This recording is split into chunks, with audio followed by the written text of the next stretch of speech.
Hello, everyone. Welcome to the InsightX Show. In this show, we talk to industry experts and we try to get some insights on their journey, how their life has been. And today we have Yash Kapoor. Yash is the Associate Director of Account Management in WebEngage. And Yash comes with an experience of over 8 years in this domain. Hi, Yash. How are you doing today? Hey Vijeth, I'm good. How are you? I'm good too, Yash. I'm glad to have you here and I'm grateful for the time that you are giving to us today and our audience as well. Thank you. Thank you for having me on the show. I'm really excited.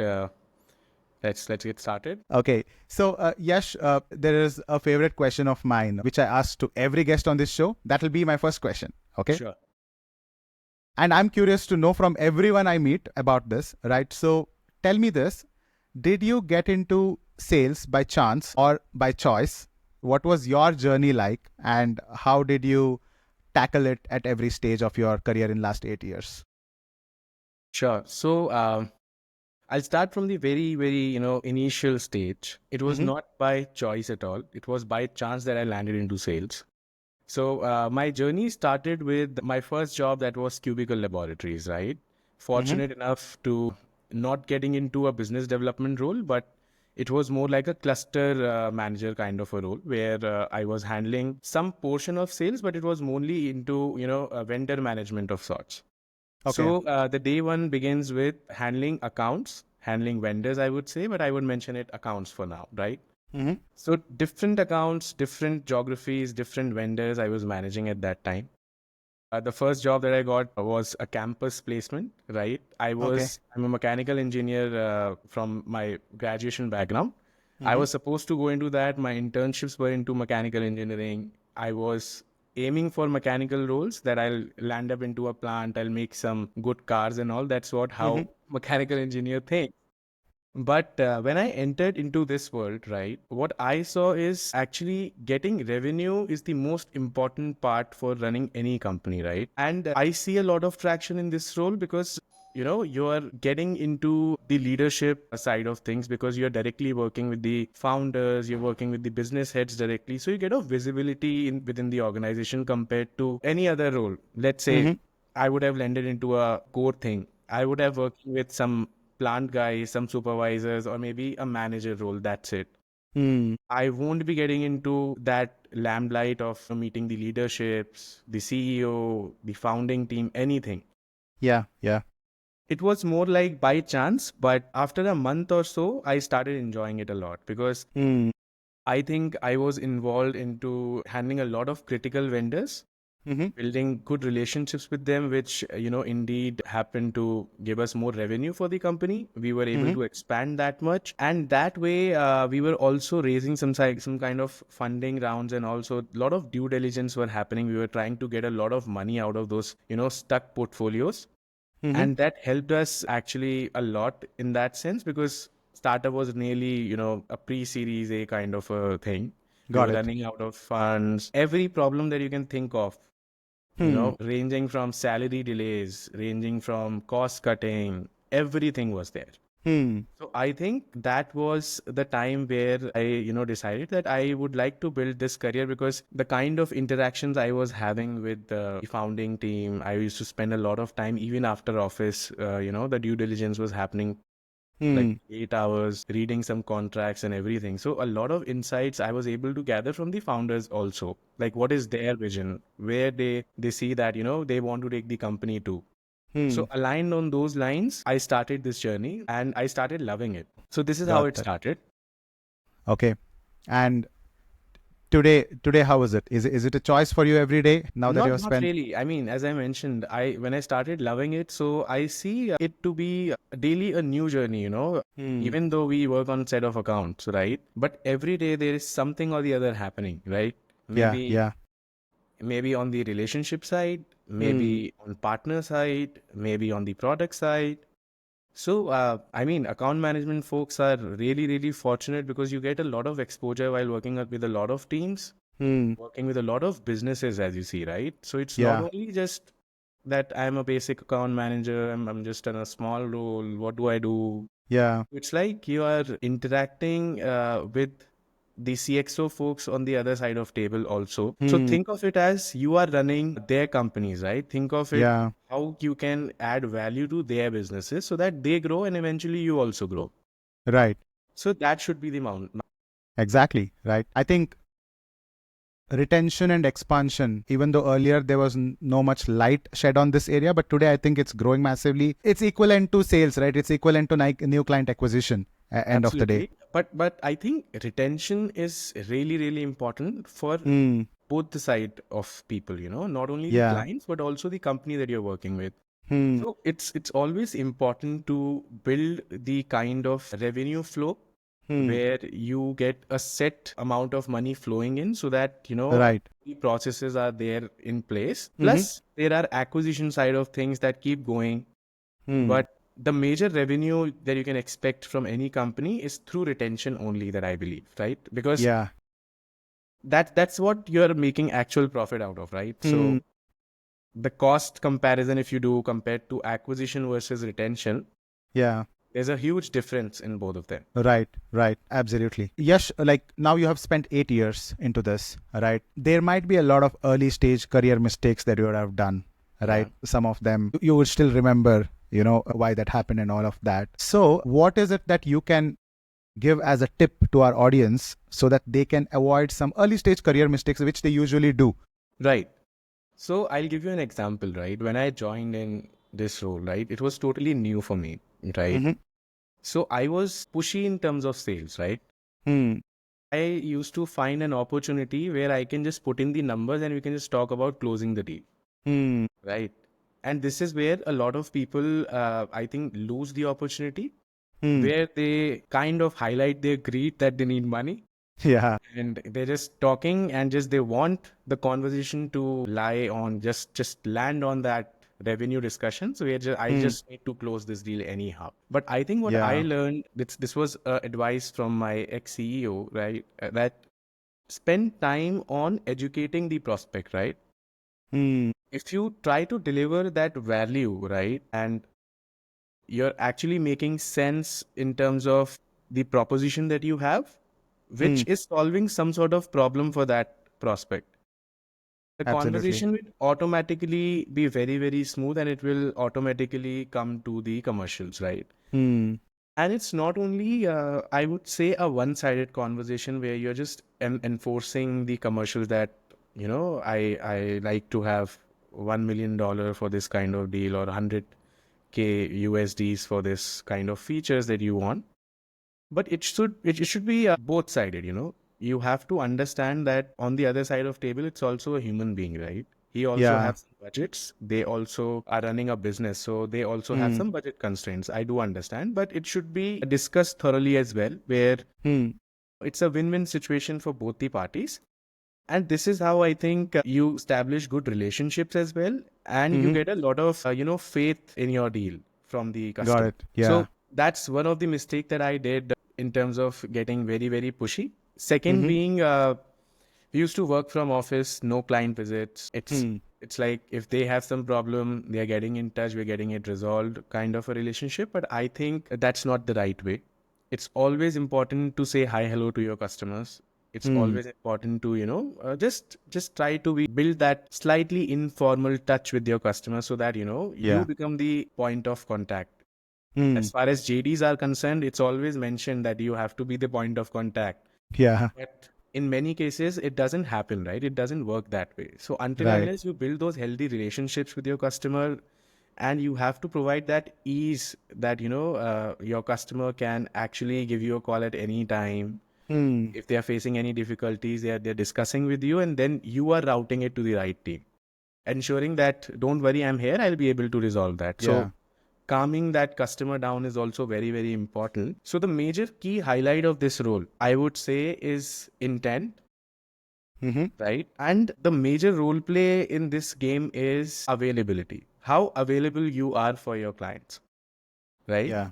And this has worked wonders, I think. Yeah, makes sense. As account managers, most of the time I feel we are so much busy chasing the revenue targets, sorting some issues for the big accounts and all of that. And we somewhere I feel miss that genuine touch which you have to keep in with other clients, that communication channel on for them so that they know we are here for them, right? Yeah. And when the channel is very much open, I also feel that, a lot of revenue will flow in because they trust us as an industry advisor. And in fact, when you have established that, no, in fact, whenever they are trying to explore something, they'll definitely come to you without Yeah. going third party. They'll actually discuss that we're trying to build this in house. Is there a way that you can introduce a partner, or your company can help us build this? Yeah. So this is how it goes. Once you establish that relationship, it is very, very easy to build that, that pipeline that you have. Exactly. Yeah. Makes total sense. Yeah. Yash, now that we're talking about account management, right? So there might be a lot of folks who want to get into this role, right? What is your opinion on this? Okay, just let me know your opinion on this. Can anyone and everyone in sales get into account management? Anyone who's an AE or anyone who's an SDR or a B2C sales guy in any sort of B2C company, can anyone get into this? Or if in case they are really interested to get into this, what kind of preparations they should make? What is it that they should learn before even applying for the job roles? Sure. So a lot of such candidates I do interview, right? Even internally or externally. But what I see is the differentiation between an SDR and an account manager is basically, sales cycles in the SDR worlds are fairly long, right? They're fairly long where you are developing that, trust forte of the company right from Yeah. scratch, then getting into that. There are a lot of competitive things going on. So it's more like a cold thing that you start with and then end up getting a closure. So it's a fairly long cycle that goes like 2 to 3 months or maybe lesser or more. But compared to the account management side of world, right? It's not really long. Here the trust is already established. They are already working with you. So it's more of a spontaneous decision making role, right? So it works this way that, somebody who want to transition to this role first needs to understand the kind of business that we are dealing with, right? The kind of portfolios we have, right? It's not everybody and anybody we are pitching to. Yeah. I think it's not that you should be just talking about numbers here. It's more about a lot of things that you'll be handling, right from your renewals, right from your contracts, right from your partnerships, your relationships. And that too, you're not just talking to the champion guy who'd be using that platform. It's like all the levels. Yeah. You should be good handling those relationships at all levels. You should be good driving the value out of your, pitch at all levels. You should know who are the right set of audience that you'll be engaging with now, right? And that too, when I say decision making, is something like you're not going back to somebody for approvals in that case. You should be clear in your mind, like, this is my threshold, that's the upper limit. I need to take a call at this table and get this closed. Yeah. So it's very, very spontaneous, right? I see a lot of account managers just spending a lot of happy time in office, right? I personally hate that, right? I think account managers are meant to be sitting with your customers, even over a coffee, for drinks, anything. Just talk about it. Yeah. Discuss your businesses, discuss your opportunities, try to build that relationships with them, and revenue will definitely follow, which I think is not there in terms of the SDR side of things. This is where I try to analyze while interviewing these candidates also, right? That what have they done in that particular role? I really, really deep dive in what they have done, how they have done, apart from whatever numbers they have written on their CV, right? Yeah. And in fact, I learned this from my manager only, that, analyze each and every prospect the way you want him to perform, right? In that manner. So let's say somebody has written, I've met these targets. So I've met, I've been the champion of sales 4 quarters in a row. But I need to understand, how did you achieve that? What was your contribution? Let's say I give you a strategy of, any strategy, any in terms of what I face as a challenge. Now I want to know what are their views in that, how they will solve for it. Yeah. Right. So that gives you a lot of clarity in terms of what is the kind of intent that person is having. What's the kind of approach he or she would be taking. And then revenue would follow. Right. So you mean to say you would ask them questions around what is it that you want them to solve? Yeah. And if they can give some confident answer to you, or you get to know that, okay, the approach is right. Right. we can So coach it's them further. basically, see, when I'm hiring for a role, I'll be looking for a fitment that fits my portfolio, right? Hmm. That fits my side of things. So if I see that, there is a fitment, or maybe the resource is not a fit, but fairly trainable, Hmm. there is that clear intent that no matter what, I have been failing. I Hmm. understand, but I have been working on it so far, but I'm not able to Right. achieve that. But I'm happy to learn. So if I Yeah. see that kind of confidence, that I'm willing to learn, I'm willing to put my efforts on it, Hmm. definitely that candidate's, we can give a chance, deserves a chance for that. Yeah. Yeah. Makes sense.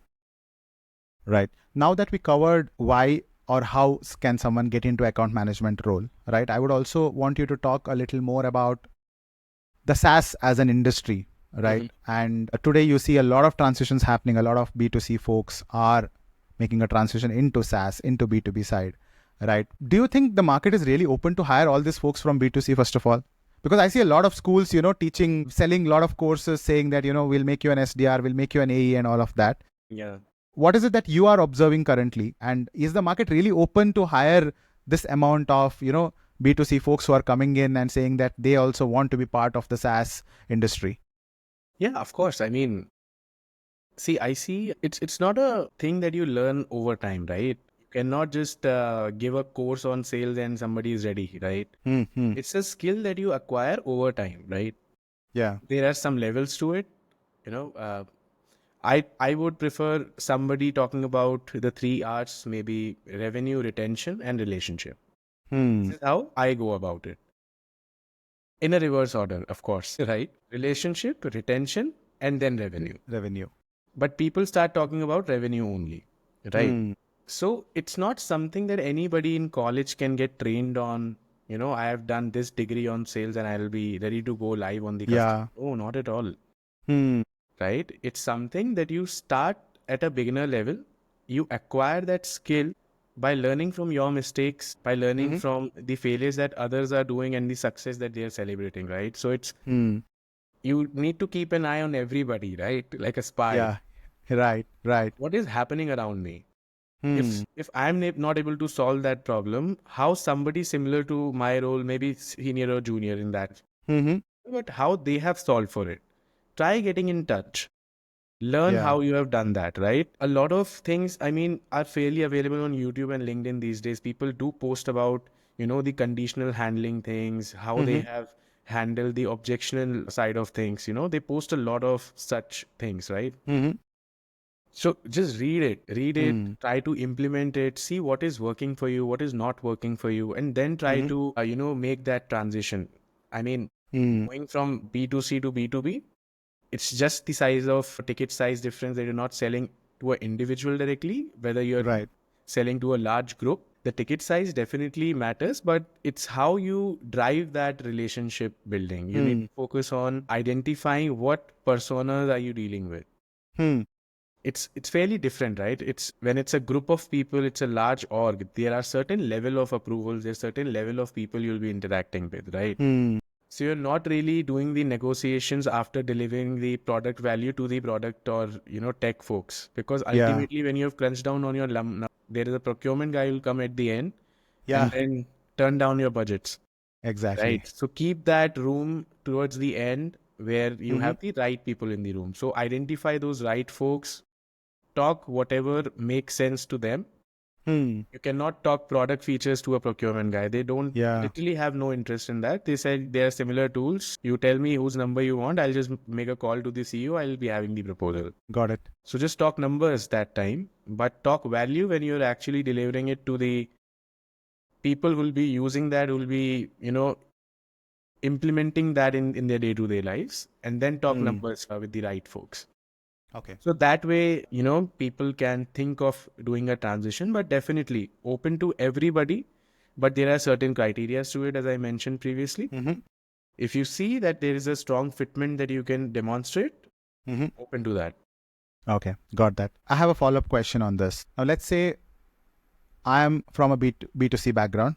Mhm. Okay. Now, I did the same transition, but just for the sake of building a use case here, I am from B2C. Let's say at tech, I was an individual contributor or a manager. I spent good 4 or 5 years. Now, my goal is to get into SaaS sales or B2B sales. What is the roadmap that you would give me, which I should follow in terms of what should be my step one? What kind of role should I target? What should be my step two, step three, so that I can see my next 2 to 3 years in SaaS? Sure. So, firstly, I would say start reading about what SaaS is, how the business model works, right? Mm-hmm. Then, so EdTech and SaaS are two different domains. They work differently. We are not doing a lot of cold calls here. We are not doing a lot of parent-children kind of relationships. Not at all. You're not counseling them here. Yeah. What you're dealing with is big giants who have built really, really good profitable businesses, right? They're running good companies. So you need to understand the model. Then the company that you are applying to, understand the kind of model they are working on, right? And then try to build a roadmap from here that, if I have to apply for this role, let's say account manager at WebEngage, Mm-hmm. how I would go about it is basic step is I'll go through the JD, what are the fitments that I can showcase on my resume just to get shortlisted, right? That's a basic approach just to get into an interview round. Once you're there, right, try to elaborate how you can be a bit fit, a good fit in terms of what value you'll bring onto the table. Whatever you've done so far is different, right? Yeah. But what matters is you were interacting, you were doing sales, and you were building those relationships previously also. How that can translate into the SaaS side of world, right? So you'll have to mention how you'll be driving those, metrics in terms of, I would say, establishment of the product towards the company that you're pitching to, the Yeah. kind of portfolios the current company has. So what is your contribution? What is your understanding of those businesses? So let's say it's fintech or maybe it's a OTA kind of a platform that we are working with. What is your insight? How do you go about it? How do you build that sort of account plan? Maybe if you can present an account plan, nothing like that.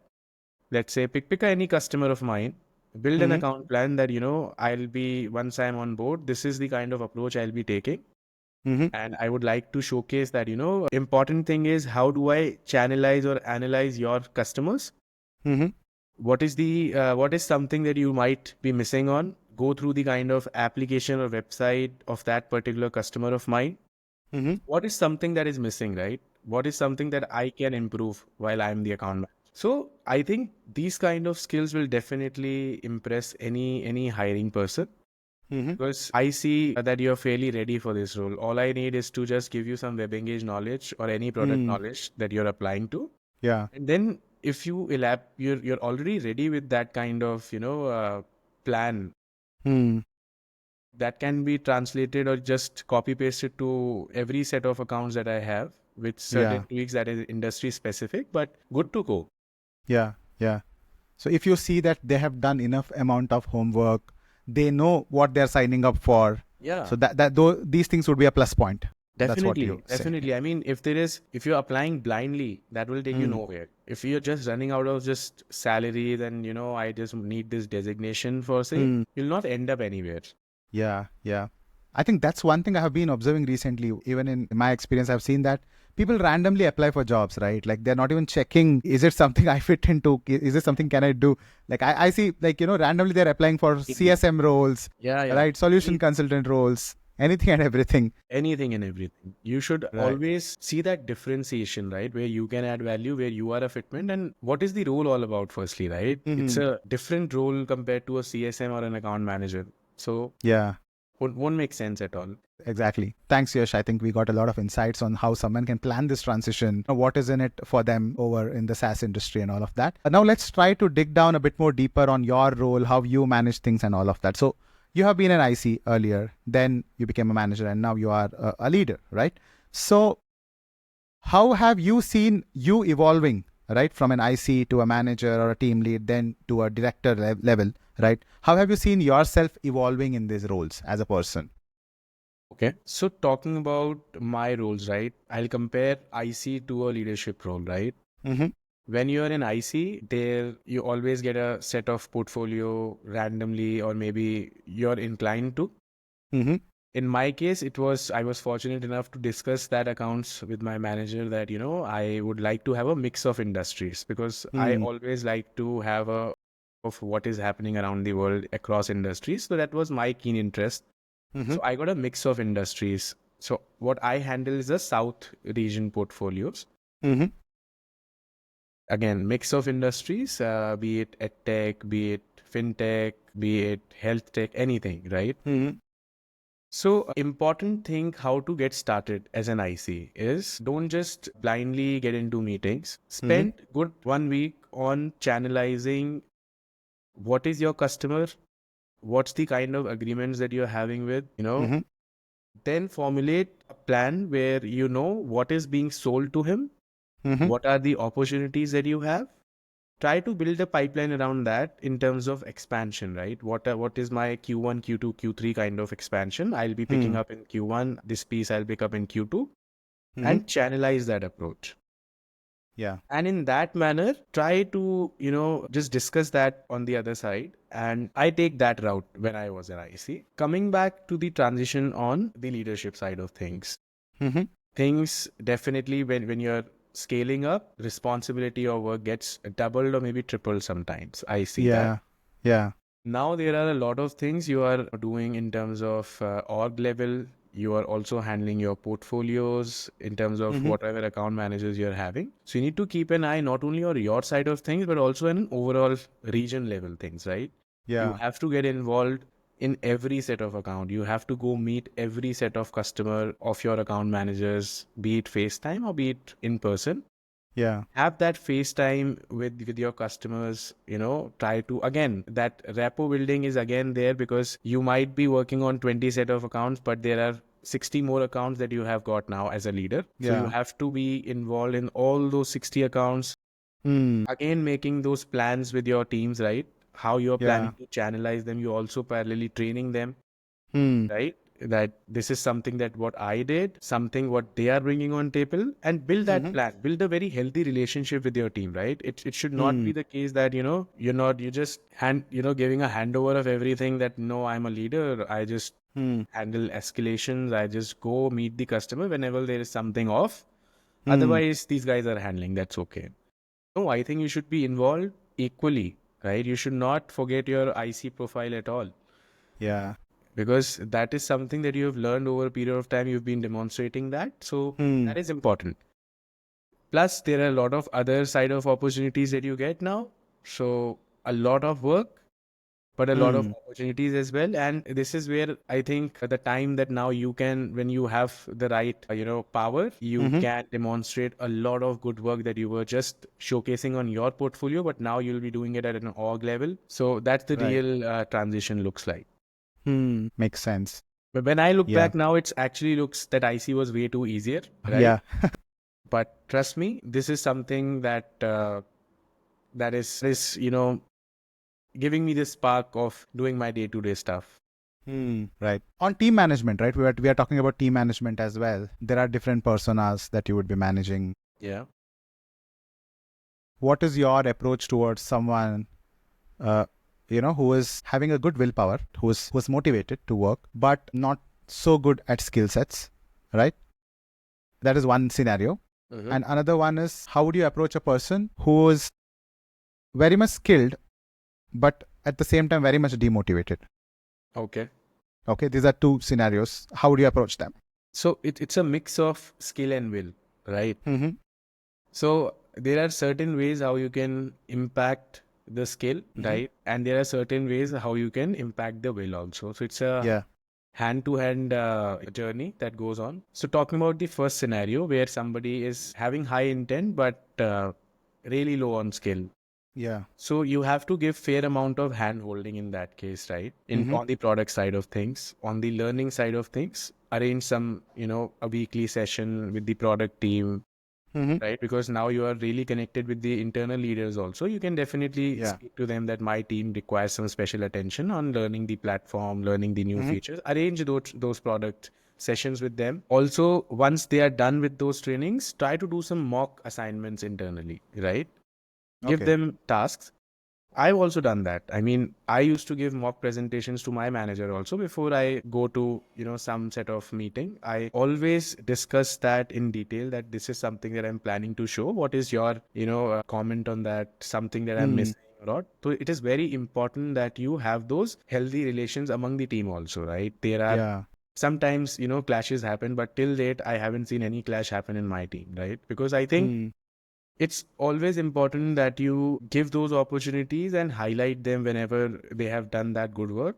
I've seen leaders taking a lot of credits when good work Hmm. happens, and something it goes off, it's all the AM, why you have done Yeah. that.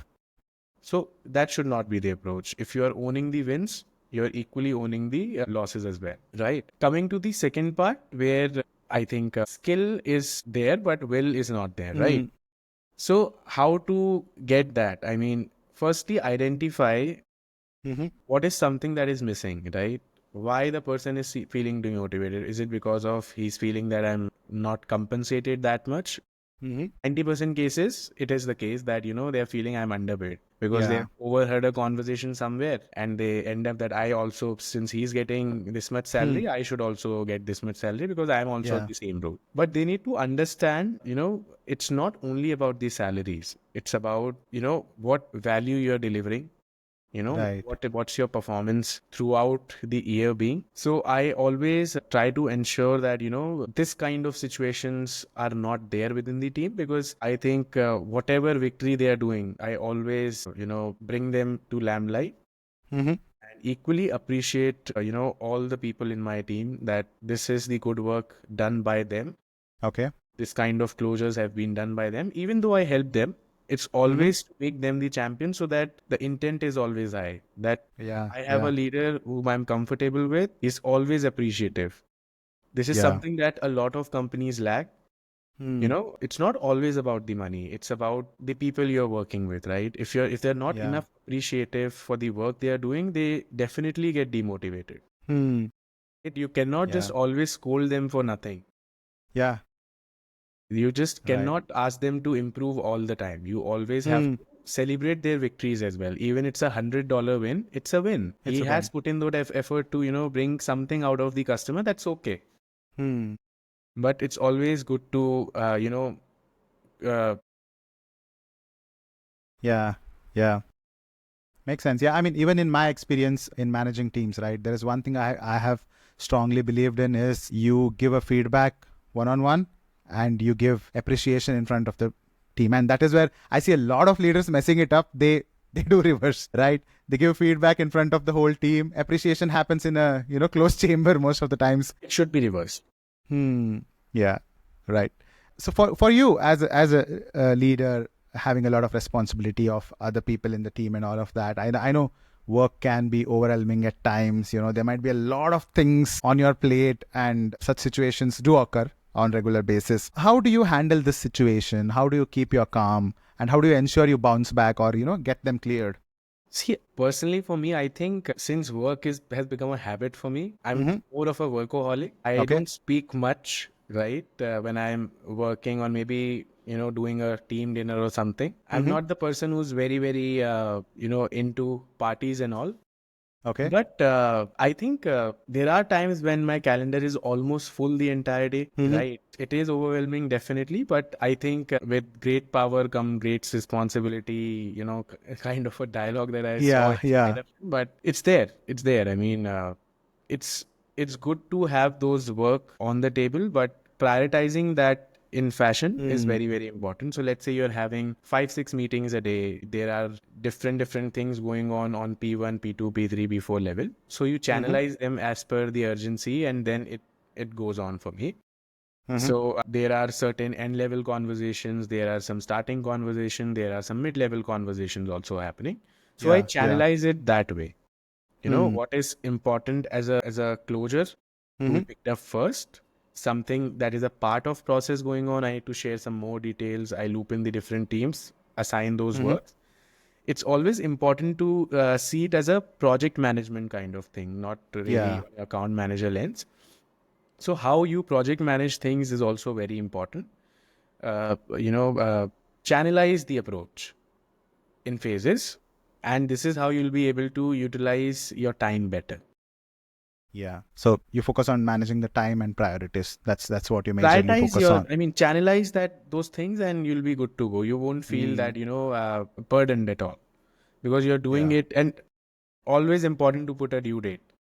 Yeah. Timelines. Great, great. I forgot to ask you one question when we were talking about, managing people. What's your take on micromanagement? I know this is a debatable topic as well, right? I know we can't completely deny that we don't micromanage, or we will never micromanage. There is some amount of micromanagement which happens in all the organizations. I know that, right? What is your take on this? And when do you think, micromanagement has to be deployed in the team or with the person? Now, I would not say team, but with a person. Yeah. So I think micromanagement in my world applies when there is something crucial that needs to be delivered in a right set of fashion. If we are working on an RFP, or there is something that needs to be delivered in a crucial time frame, this is where I directly gets involved and taking a lot of follow-ups. Maybe sometimes I do piss off my team. But otherwise, I don't think there is absolutely no micromanagement. I absolutely ask my team to be free. Whatever work is assigned, you do it on time, irrespective you're doing it from office, do it from cafe, do it with me, anywhere. Yeah. I am just particular about getting things done. And this is, I think, nobody should have a problem with, because definitely when you're joining something, you're holding a designation, you are responsible and accountable for your work. Yeah.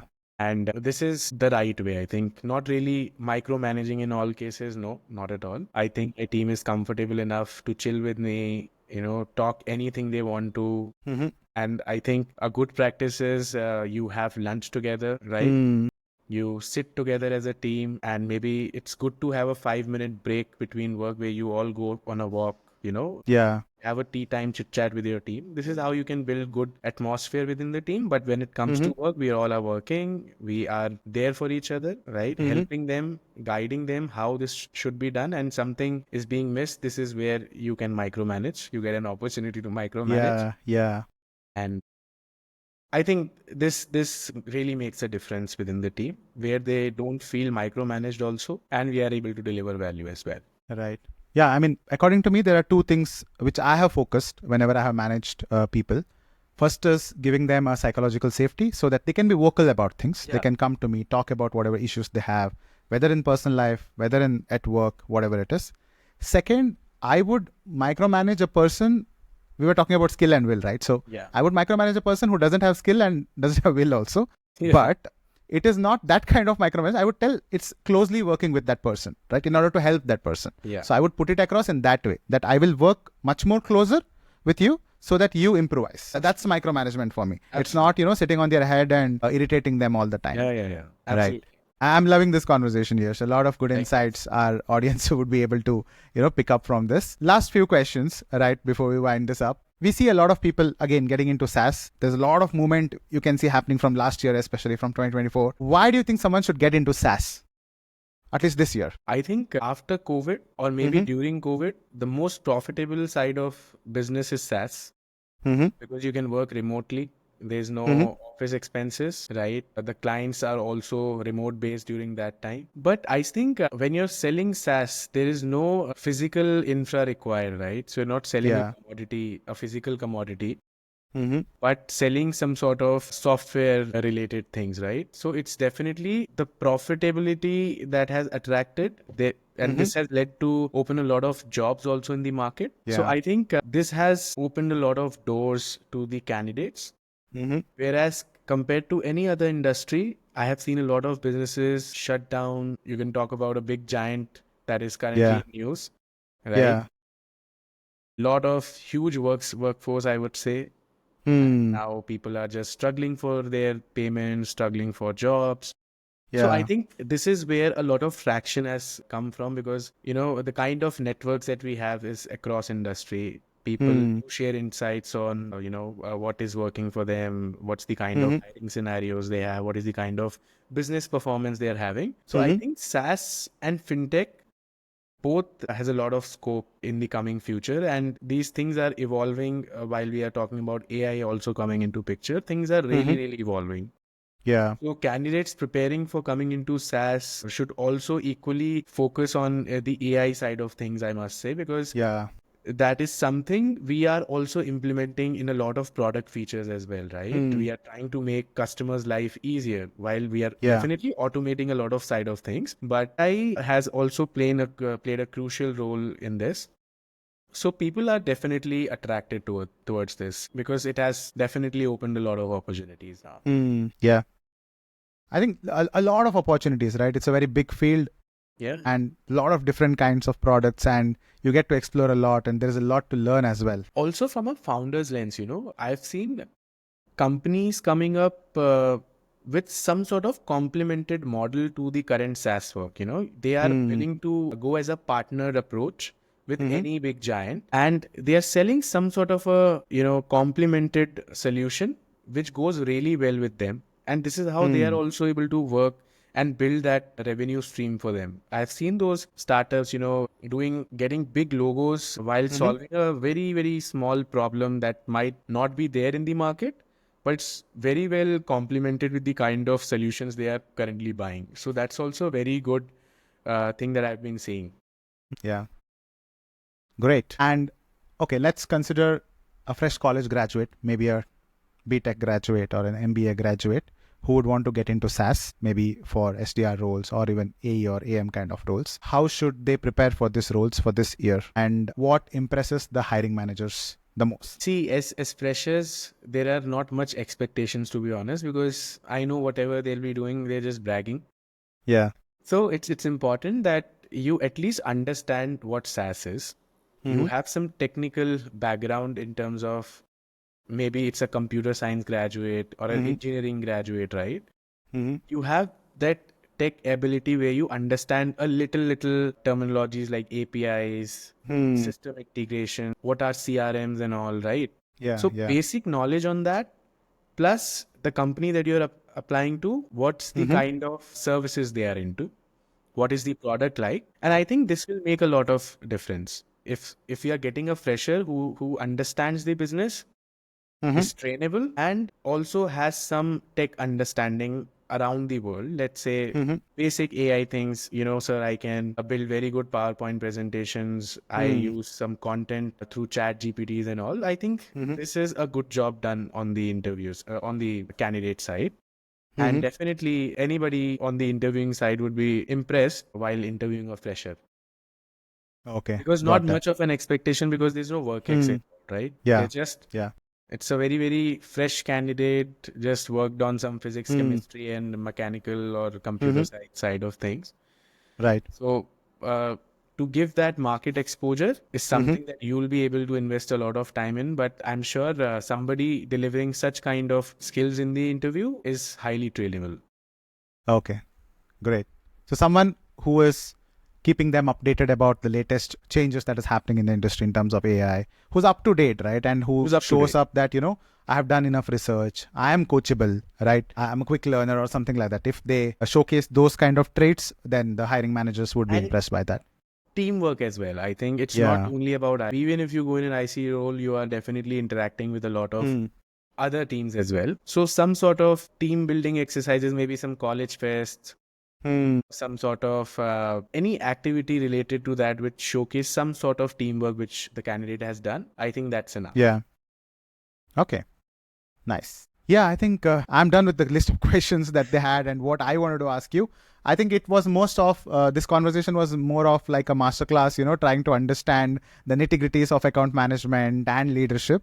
I really loved our conversation, Yash. Right. Likewise, likewise. I think And there's no age or a set benchmark to learn. I would mhm, still call it like some best tips that I have learned right. my career journey, but I'm still open to learn, and I always learn through my seniors as well. Whenever I'm meeting Mm, them, whenever I go along with them to a meeting, I'm usually try to focus on how they speak. What is something that I'm not able to solve, but when they mm, go into a meeting, they are able to solve, right? yeah. So this was the kind of approach that I used to take and I currently take as well. You should be Yeah. always open to learn. Right. Curiosity and your openness to learn. Yeah. That would be a couple of things to keep on mind as well, right? Yeah, I mean, thank you so much, Yash. I really enjoyed this conversation. Likewise. Right. I'm hoping that, our audience will enjoy this conversation as well. If in case they have any questions, they can send it to me across, or they can comment here so that I can bring them back to you. What we are planning is we can maybe do a follow-up session as well if we have some questions, if the audience has some questions for you. Sure, Vijay. Okay. Thank you so much for having me on your show, and I wish you all the very best. Keep getting more people across domains and build some definitely good insights for people to learn. Yeah, definitely, Yash. Thank you so much. Thank you so much, Vijay.